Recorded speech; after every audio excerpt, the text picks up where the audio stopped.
एक होता है, देखिए बेसिक चीज बता रहे हैं सब चीजें। एक होता है सम संख्या, क्या होगा? सम संख्या। सम संख्या, सम संख्या। सम संख्या किसको बोलते हैं? सम संख्या क्या होता है? जिस संख्या के इकाई स्थान पर, क्या है? जिस संख्या के इकाई स्थान पर, जिस संख्या, सब बिंदु मतलब संख्या समझिए, ठीक है? हाँ। जिस संख्या का इकाई स्थान पर, इकाई स्थान पर जीरो, क्या है? जीरो। 0 2 4 6 8 रहे, सम संख्या कहलाता है। क्या संख्या कहलाता है? सम संख्या कहलाता है। सम संख्या कहलाता है, कहलाता है। जैसे, जैसे में क्या होगा? जैसे कैसे? 4 6 सम संख्या है।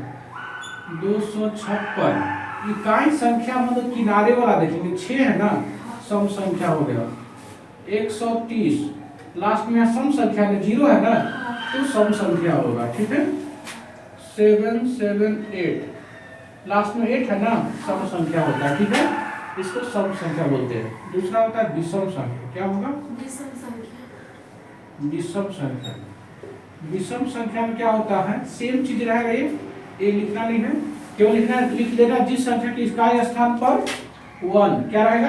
ये सेम ऊपर वाला है ना, सबसे ऊपर वाला 1 रहेगा। एग्जाम में आता नहीं है, केवल आपको समझने के लिए मैं बता रहा हूँ। जैसे 1 रहेगा, 3 रहेगा, 5 रहेगा, 7 रहेगा, 9 रहेगा, तो ये क्या रहता है? विषम संख्या कहलाता है। क्या रहेगा? विषम संख्या।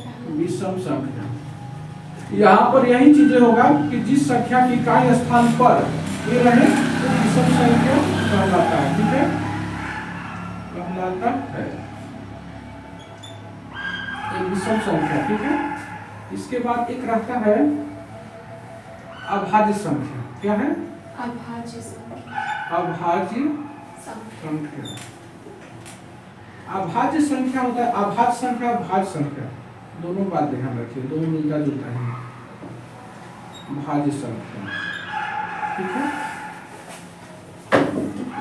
भाज्य संख्या होता है वैसा संख्या जिसमें केवल 1 से अपने आप से भाग लगे, ठीक है? यानी कि अभाज्य संख्या होगा कि वैसी संख्या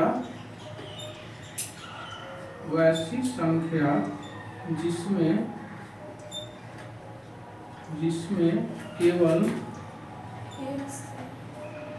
1 एवं अपने आप से भाग लगे। किससे? अपने आप से। अपने आप से भाग लगे, वो अभाज्य संख्या कहलाता है, ठीक है? अभाज्य संख्या क्या होता है? वैसी संख्या जो एक अपने आप, इसके अलावा एक और संख्या से भाग लगना चाहिए, ठीक है? ये भी मिलता जुलता है। वैसी संख्या जिसमें एक अपने आप एवं एक और संख्या से भाग ले, कम से कम एक और संख्या से भाग ले,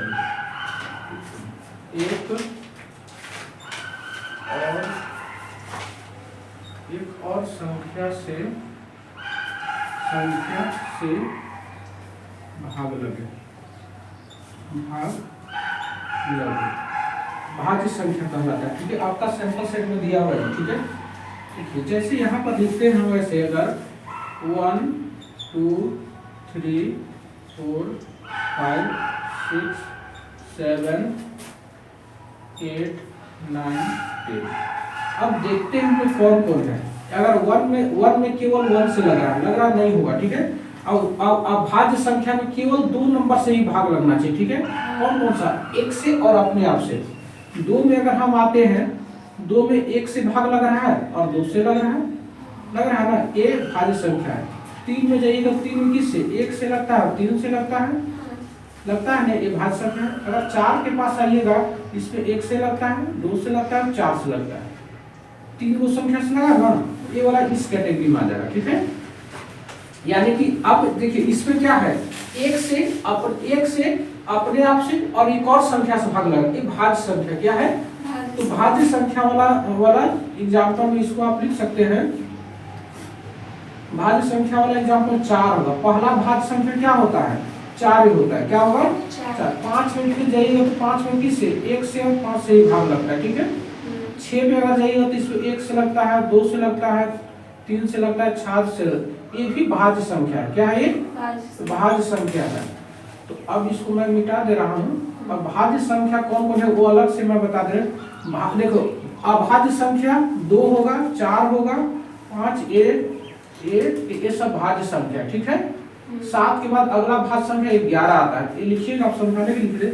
अब इसमें 6 है, 4 है, 6 है, 8 होगा, 9 होगा, 10 होगा, ये भाज्य संख्या होता है, क्या होता है, भाज्य संख्या। इसके अलावा कुछ और भी देख लीजिए, एक होता है आपका एक प्राकृत संख्या, नाम सुने हैं, नाम नहीं सुने, सुन लीजिए, प्राकृत संख्या क्या है, प्राकृत संख्या।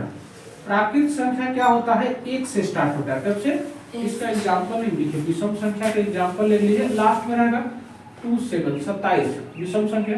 बड़ा संख्या में रहेगा केवल किनारे हो, जैसे यहाँ पर 8 है, 6 है, 2 है, 4 है, 0 है और यहाँ पर 6 है, लास्ट में यहाँ पर आ गया आपका 7, ये 7 है तो कुछ और ले लो, 1 आ गया, ये विषम संख्या हो जाएगा, ठीक है।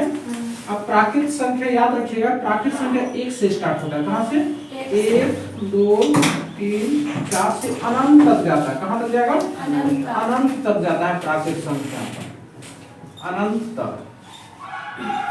अब पूर्ण संख्या जो है, पूर्ण संख्या स्टार्ट होता है 0 से, क्या है, 0 1 2 3 4 से अनंत तक, कहाँ तक, अनंत तक जाता है, अनंत तक। चलो लिखिए तो इसको।